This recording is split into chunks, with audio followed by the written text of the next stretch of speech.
Hello, welcome back to my channel. This is Daphne here again. Good morning, good afternoon, good evening, wherever you are. How are you? I came across this question in a group that I manage on Facebook together with a couple of friends, and this mummy has a question on making the decision to leave her job, right, to be a stay-at-home mom, to take care of her first child. What do you think? What would you do if you are in her position? Do you think it is a wise idea? Should you quit your job to be a stay-at-home mom? I can really relate to this question quite a little, because I too left my job quite a while back, because the decision came in after having 2 children. So if you would have asked me if leaving a long-term job is wise or not many years ago, before when I was still single, I would have told you definitely no, you know. But after having 2 children, your thought will change, right? So when I was pregnant with the second one, so I'm trying to answer this question and share some of my thoughts. Maybe it will be useful for any mommy or new pregnant mommy that is listening, right? So while I was pregnant with the second one, I had a lot of worries that come into my mind. Okay, so one of the things that I worry about is like logistical challenges. If let's just say like the first child that I had, I actually took care of him for 6 months on my own. I left the previous job and then I got pregnant while actually I had my wedding reception and then I got pregnant, if you guys know about this story. I didn't know that I was pregnant when the wedding reception was going on. So this one was an unexpected pregnancy with the first child. And I actually stopped working for 6 months to take care of my eldest boy before going back to work. So immediately after I started working, not long after, I think 2 weeks or 3 weeks down the road, right, my son was ill again, and he had to be hospitalized, so I had to stay in with him due to H1N1. It was a time of SARS visiting other countries, and then we had H1N1 in the country, which was really new at that time. So there wasn't really much of a recommendation on what you can do other than staying in, and of course there were medication given to be able to manage the symptoms. So at that point in time, I just started work for a couple of weeks, and then I have to be away again on leave. So I wanted you to recognize, you know, there will be a burden, and this is one of it. Okay, imagine you have to work late one night, and then you figure you probably have enough time to pick up your son while you delay and continue working in the office. And then when you leave the office, hoping that you'll be in time to pick up your baby or your child, you did not expect that you will have to be sitting in an accident for 2 hours.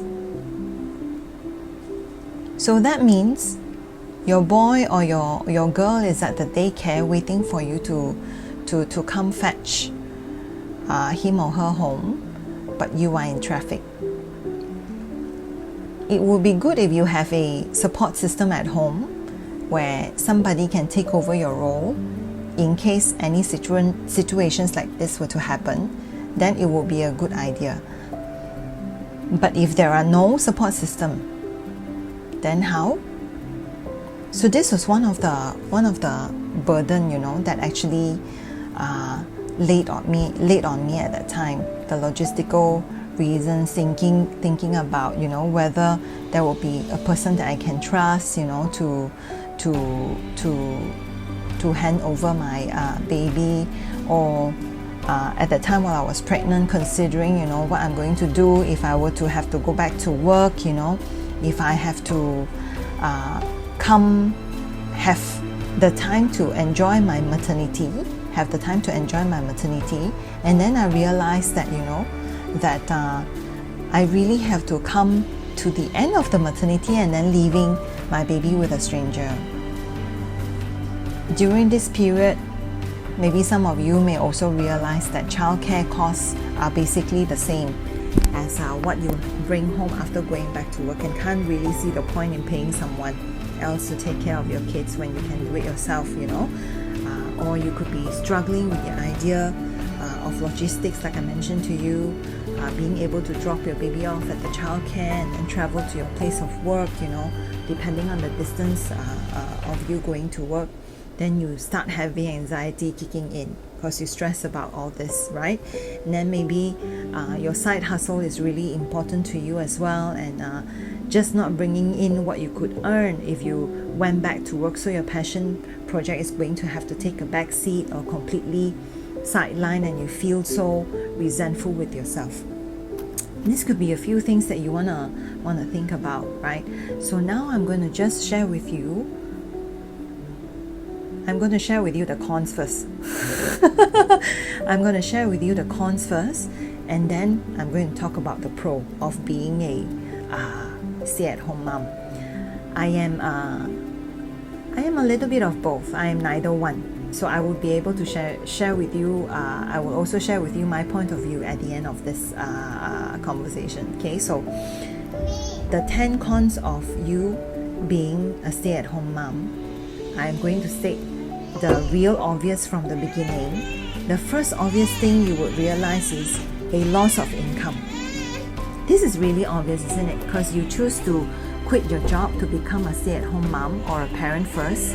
And then more significant thing to consider in the short term is the loss of this monthly income that you're supposed to receive on a fixed date on a monthly basis. So you will need to carefully configure your household income to adjust to a reduction from your side of it. Okay, so don't underestimate the impact this can have in the short and long term if you have the opportunity to save and plan in advance for the end of your maternity leave. Try to make provisions for the future, and in a couple of messages I've left with you guys for the 12 animal signs, I've also repeatedly mentioned we all need a cash flow of at least 6 months, if not a minimum of 3 months, right? Second would be the financial dependence on your partner. So whichever parent decides to give up working while becoming dependent on their partner's earnings, this actually takes a toll on the relationship anyhow.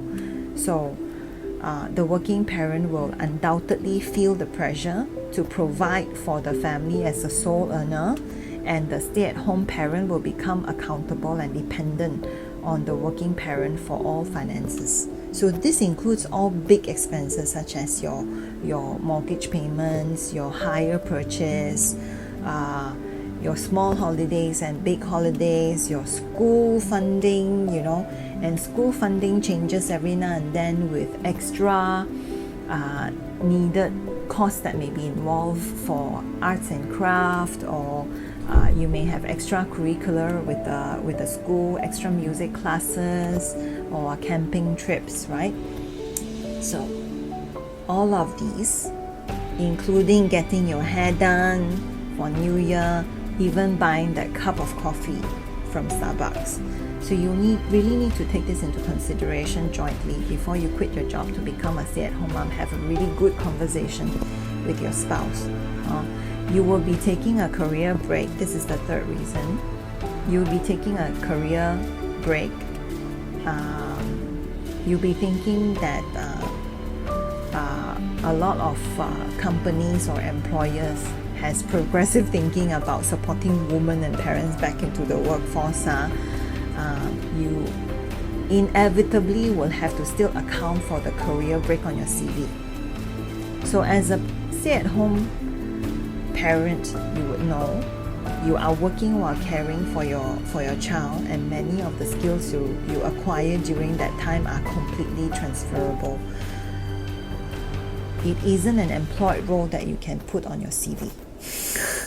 Even though you may become a professional stay-at-home mom after a while, you know how to manage your timing well, you know how to manage the kids, but we all know this doesn't go into the CV to be accounted for the next role that you want to carry as in the workforce, right?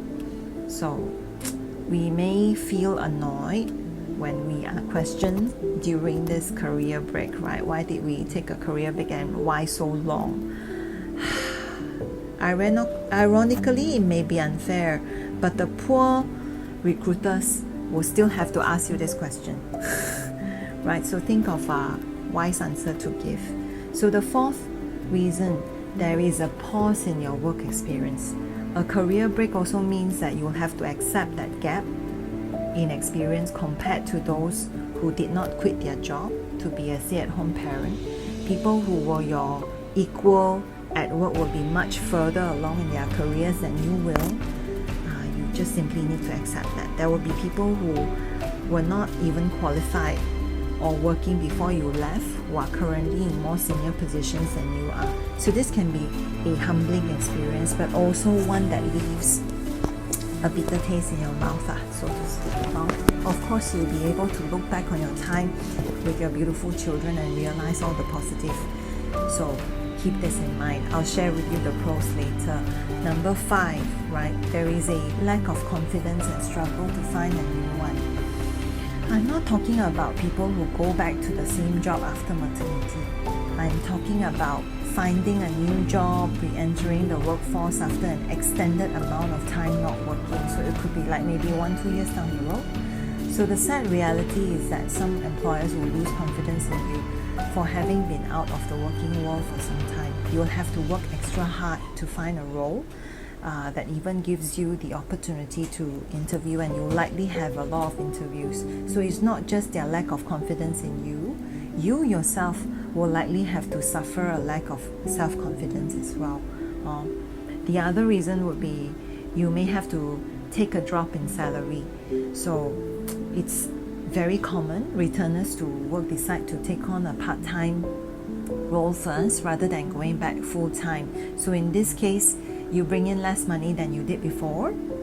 You may also have a pay cut due to your loss of experience in between, which is fine considering you're working fewer hours, or you're coming back as a newbie starting from not your previous position, or probably a position that requires lower expectation of you, right? But sometimes you might have to go back to work accepting a more junior role than you had before you left. So this option is often taken by choice, such as having a no-stress job, or it might be simply getting a foot back in the door of your old career to give yourself time to build up your confidence. Whatever the situation, taking a salary drop can be detrimental to your self-worth. So it's worth thinking about this before you quit your job to be a stay-at-home mom. The next reason, reduce contribution to EPF. You will no longer be contributing to your pension when you stop working, which is obvious unless you opt to continue on your own. Of course, you can do it voluntarily, but most of us don't. So this is probably one of the little known or considered issues when discussing whether to quit your job to become a stay-at-home parent for a period of time. So I would recommend for you to consider looking at what you have right now and see if it is feasible for you to continue with this decision. All the work at home doesn't just disappear, Okay, moving away from obvious career and work-related issues, no matter whether you take a high-flying job or simply a 9-to-5 job or a 9-to-2 job that gives you something to do during school hours, when you get home from a day at work, all the housework that you used to do to fill in your time when you were a stay-at-home mom will still be there.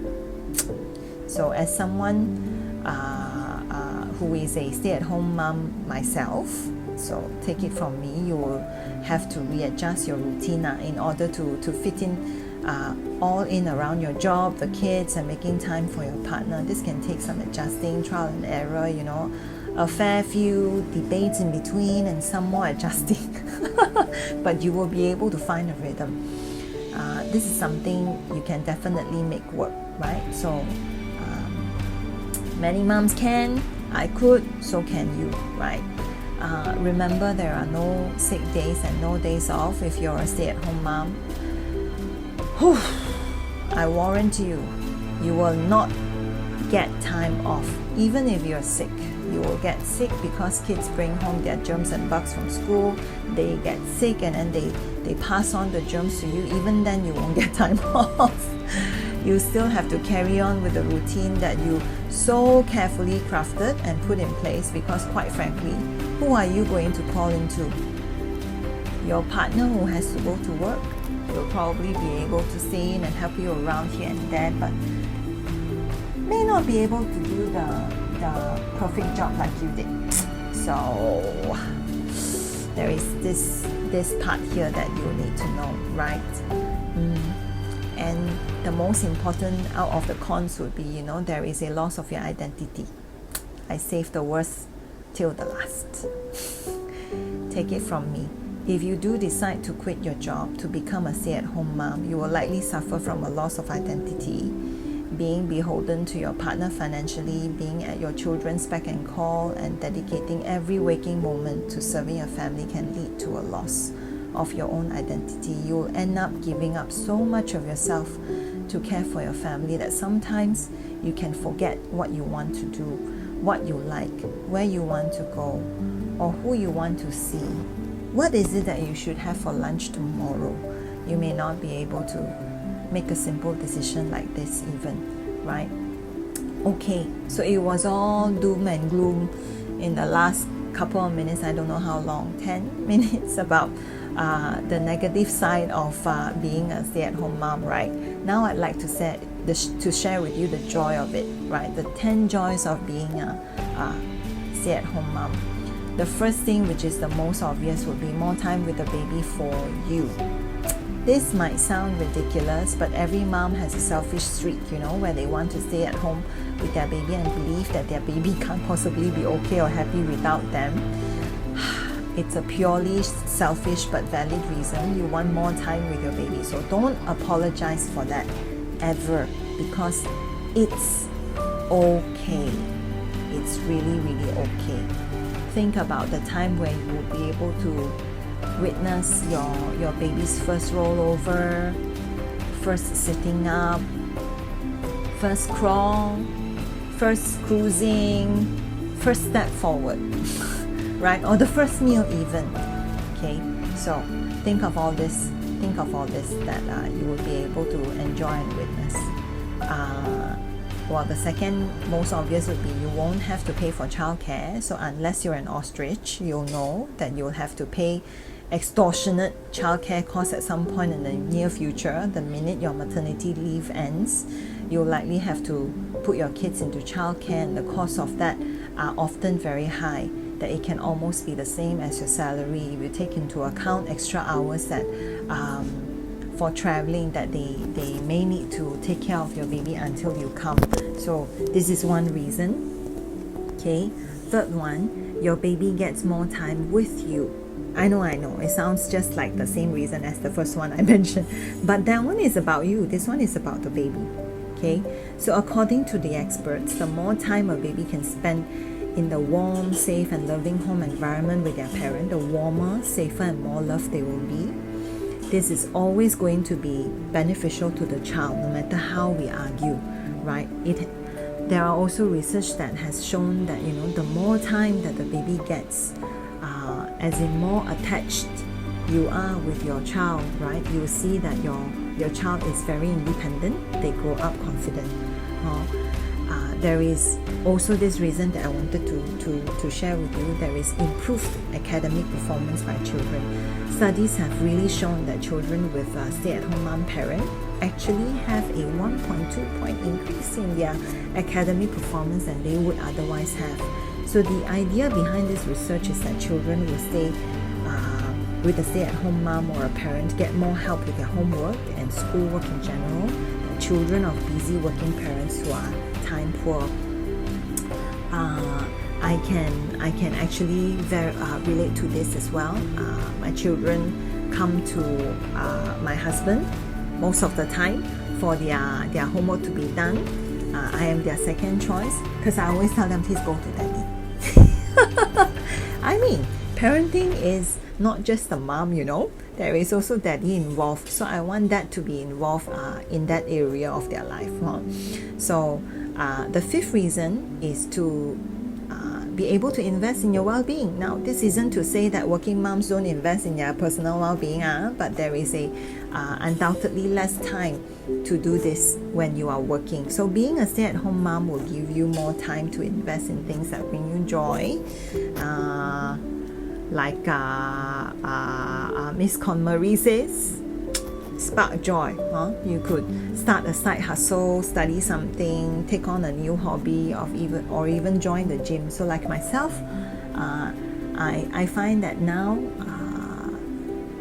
I've learned a lot about parenting, and I would like to revisit the hobby that my father used to have when he was still around. He had a hobby in studying Chinese metaphysics, and so now I'm studying Chinese metaphysics too, right? And not a full-time working parent would be able to do, because it is really an in-depth education, if you were to deep dive into it lah. So the sixth reason would be fewer job-related stresses. There's no denying that being at work will add stress to your day that you won't have to deal with if you are a stay-at-home mom. So you won't have all other stresses with your children, but it doesn't include you having deadlines to meet, in reporting to your bosses, and stresses from losses at the office and all. Okay, so this is different. Spending time with children is distressing. This is the seventh reason. Now I realize that this may not be the same for many people, but spending time with their children can be distressing for a lot of the rest. Children have an innate ability to bring out the child in all of us. So to take those stresses and worries away and make us more present in the moment. And how I was, we came back from school earlier, just 45 minutes ago, as we were coming up the elevator, and the boys actually left the elevator first. So myself with a baby girl in my arms, we left last from the elevator, and I stopped by at one of the entrances near the exit to let her press a button. She has got this fetish of pressing buttons now. Right, so we stopped to press the button, and then when I walked home, my boy saw me, my eldest saw me, and thought that, Mom, where were you? We thought we got off the wrong floor because we don't see you coming behind us. Right, so these are little joys that you are able to enjoy with your children if you are, or if you choose to be a stay-at-home mama. So the eighth reason would be children actually feel more secure. When you're the parent who is there with your children most of the time, it makes them feel more secure, knowing that their parent will always be there, even when they start school. So knowing that the same parent will drop them off and fetch them every day is a benefit to them that is most immeasurable. Children really thrive on routine. This is just one example of a routine that benefits the children of having a stay-at-home mom or dad. Okay, so ninth reason, you'll be able to meet the new people who are not on the same journey you are. Making new friends as a stay-at-home mom will be daunting and a bit scary, but through baby groups and play dates, you meet people who you would otherwise never have met, and you'll be able to connect with as you share the highs and lows of parenting. And if you pick up a hobby like me in Chinese metaphysics, well, your hobby can be anything. If you pick up a new hobby like me, you'll be able to gain new friends too. So I've gained quite a lot of new friends, quite a lot, close to 100. close to 100. So the last thing, no worries about caregivers. One of the biggest worries that parents have is who is looking after their child, right? If you decide to quit your job to become a stay-at-home mom, you won't have to worry about who is looking after your child because it will be you. And you trust yourself, right? Most of the time, anyway. Most of the time, sometimes I don't even trust myself. Right? So I've shared with you the pros and cons. Wow, this is like over 20 minutes. Oh my God. I'll try to keep the end short for you, okay? I'm so sorry. Voice messages are taking longer than I expected. Okay, so from my point of view, like I mentioned at the beginning of this recording, I am neither here nor there. I am a stay-at-home mom, but I am not fully dependent on my husband's income. So, like the Chinese says, 冇攤大手板問人攞錢啦 means I don't have to open my arms out and have someone pay for my expenses, like for even a cup of coffee at Starbucks. So I am a stay-at-home mom. On weekdays, I am a mother first. I take care of my children. I am their chauffeur. I am their part-time chef because I don't cook every day. I cook during the weekends. My in-law cook on the weekdays, right? So I am their everything on weekdays, and I work on weekends where I teach hypnobirthing classes like you all know. So I am not entirely without an income, and I am not entirely a stay-at-home mom. Neither am I a full-time working mother either. So what would I call myself? I would call myself an anytime mother. Anytime mother, right? So I would be able to, I am still working, and at the same time I am also a mother. I have flexible timing in creating extra side hustles if I want to. Other than the hypnobirthing courses that I teach, I also have a fast-moving consumer goods business that I have under my sleeves. This is my second stream of income other than hypnobirthing. I also have a short 2-hour workshop that I sell on a monthly basis. I have another stream of income there, and I also created another side hustle over the pandemic where I do sock mat work for a couple of friends for their small businesses. So if you were to ask me, there are many ways for you to be able to enjoy motherhood, whether or not you choose to be a stay-at-home mom. But ultimately, the person who can decide for you whether you should quit your job is you. Nobody else can tell you whether you should be quitting your job. But I am a very good example. Even if you choose to become a stay-at-home mom, there are a lot of things you can do. You can still have an income and still have a say in the household, right? People say the Chinese say if you have an income and not entirely depend on your husband for your own spending, leisurely spending, let's just say leisurely spending, 講嘢都大聲啲啦means talk also can talk louder a bit lah. So I hope what I shared with you would be able to bring some light to you to be able to decide on whether, rather for you to be able to decide which path you can take or which path you can take. But all options are good. All options are good. Don't take it from people who tell you whatever decision you make is not good, because you are the mother. Remember this, you are the mother. You make the best decision for your child because only you know your child the best, right? And only you know your family dynamics the best. Who knows if there are certain things in the family that you have to manage at the same time when you quit your job. And if you don't quit your job, there are other different situations that you need to manage as well. So consider your options carefully. Have all the pros and cons written out in front of you. Have a really good open, deep discussion with your spouse, and I hope you will be able to come to a decision, right? So thank you very much. Thank you for listening. If you have any questions for me, do leave it in the comment below, and I hope to catch up with you again soon.